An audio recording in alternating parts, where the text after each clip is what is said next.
Welcome to the Salmon Runs YouTube. Enjoy the video. In this video, I will explain how to make a Shopify password page. First, log into your Shopify admin panel. From the left-hand menu, click on Online Store, then select Preferences. Scroll down to the Password Protection section. Check the box to restrict access with a password, then enter your desired password.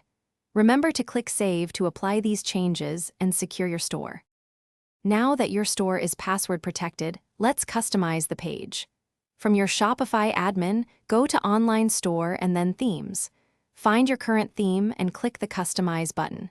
In the theme editor, use the drop-down menu at the top to select Password. This will take you directly to the password page layout, ready for your personal touches.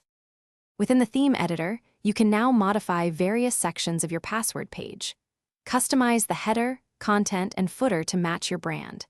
You can upload your logo, add a compelling background image, or write a welcoming message for visitors. Many themes also allow you to add an email sign-up banner, which is a great way to collect potential customer emails before your full launch. For more advanced customization, you can edit the theme code directly by going to Online Store, Themes, and then Edit Code. This allows for deeper changes to the layout and functionality, but requires some coding knowledge. Always test your password page on different devices to ensure it looks and functions perfectly.